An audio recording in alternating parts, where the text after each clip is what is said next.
Good morning. It is Friday morning, the end of another week. And actually, as I'm filming this, the video for Friday, it is Thursday afternoon, and I'm at home because we are all at home across the state, just about all of us, based on Governor Mills' new declaration, and we're entering into another month here of more stringent restriction. And so I hope you're doing well, and I'm grateful for this technology that allows us in some way to continue to connect. And throughout this month, as we go into this month, we are going to be continuing to experiment with ways to use this to encourage one another, to keep us connected, to bring our faces in front of one another. We're working on some things with that, and to make it through one day at a time. And we will. The Lord is with us, and we're going to come out the other side of this. Okay, so I have a lot of good things to share with you as we go into the week, but to start with, I'm not going to read a psalm today, but I want to read a passage of scripture that is encouraging to me, and I hope will be encouraging to you. It's from the book of Lamentations, which, just as the name implies, is a book of lament, which you're probably familiar with that word, but it is a category of a kind of literature in the Bible, in which the people of God, when they are sad, hurt, brokenhearted, enraged even over injustice, when they look at the brokenness of this world or the brokenness of their own lives,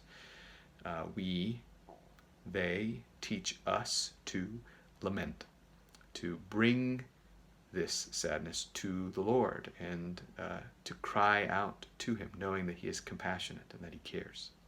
Themes that we've been talking about over this period of quarantine for some time, but also this passage, these verses right in the middle of the book of Lamentations, are ones in which the prophet is calling to mind what hope there is that in the midst of lament keeps him going.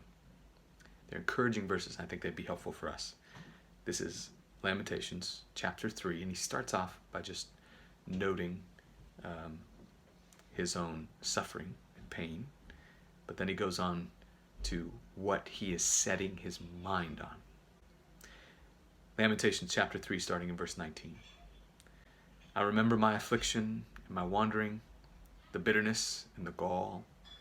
I remember them well, and my soul is downcast within me. Yet this I call to mind, and therefore I have hope. Because of the Lord's great love we are not consumed, for His compassions never fail.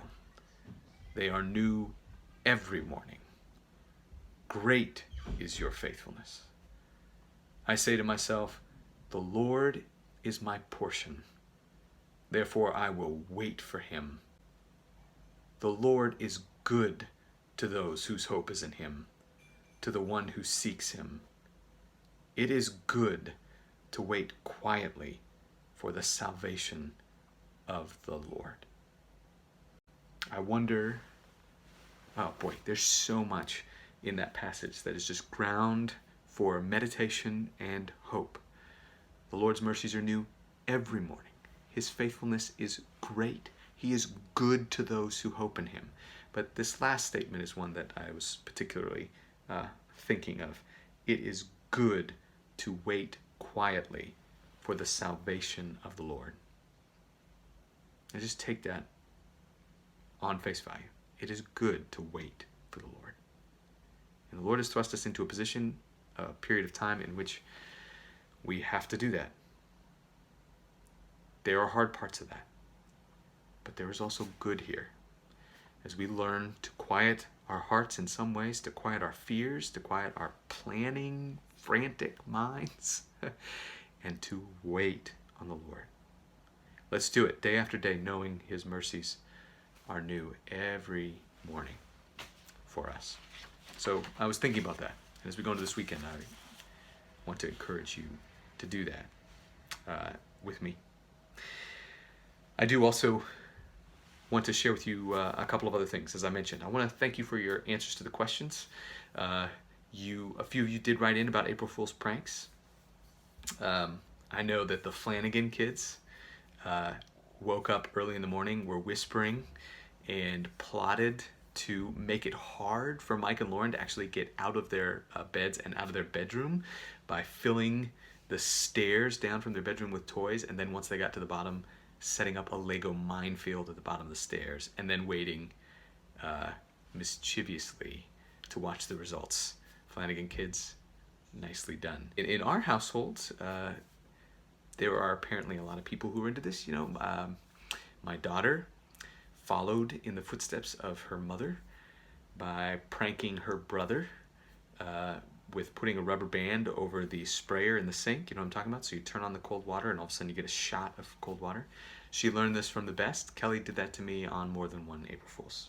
My mom wrote in, hi Mom, and said her favorite April Fool's prank is one that I pulled on my teacher, not on April Fool's, but was a prank. If you want to know about that, you'll have to ask me, but Mom, I'm glad I made your top April Fool's pranks list. That's very sweet. I do have a question for you for this next week, and this is the one that I need your help for. I want us to be able to share encouragement with one another, and even the encouragement of seeing one another's faces. So throughout this next week, as we head toward Easter, starting now, you don't have to wait. Here's what I want to ask you to do. I want you to send me a picture of yourself or yourself and the others who are quarantining with you, be that a pet or family members. So gather your crew, take a picture of yourselves, but in this way, I want you to grab a piece of paper or a piece of cardboard or something and make a sign. Let's say it like this. And so I want it to be you guys holding up a sign with a greeting, saying Happy Easter, saying hang in there, saying a scripture passage. You choose. Be creative. Do you want to dress up for the picture? Maybe you do. I think you should if you want to. Do you want to get outside somewhere and take it? You can do that. I don't know. You're more creative than I am, I'm sure, so you find ways to do this. And I want you to send it to me at justin@pmubc.org. justin@pmubc.org. One more thing. This Sunday is Palm Sunday, and that means next week is Holy Week. And as we go into it, we're going to be doing something a little different on these morning videos. We're actually going to be walking with Jesus through Holy Week, looking at the biblical witness to what was happening each day as we head toward Good Friday and Easter Sunday and those celebrations. So look forward to doing that with you.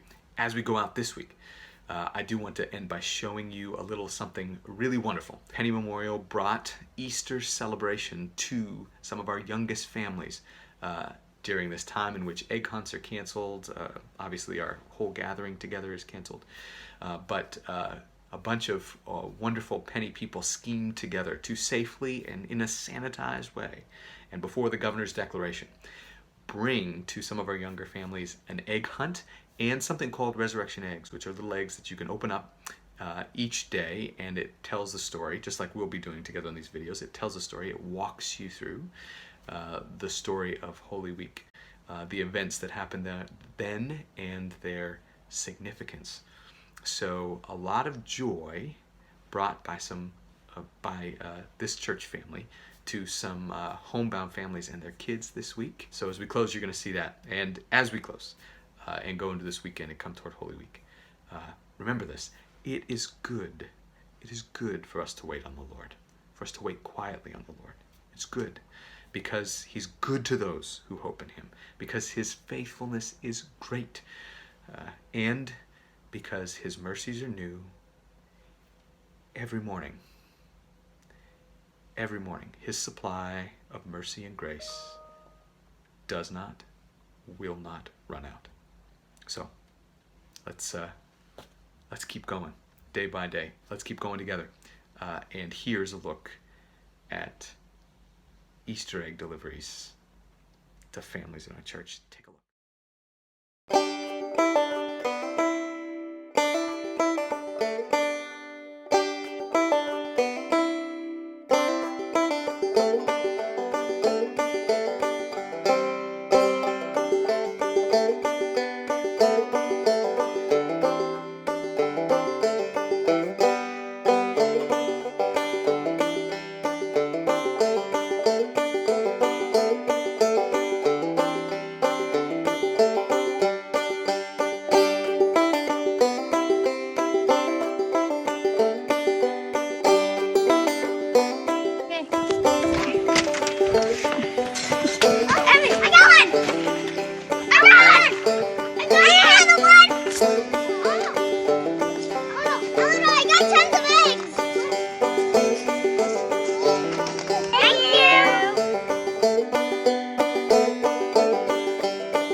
Where are the eggs? Right there! Yuck!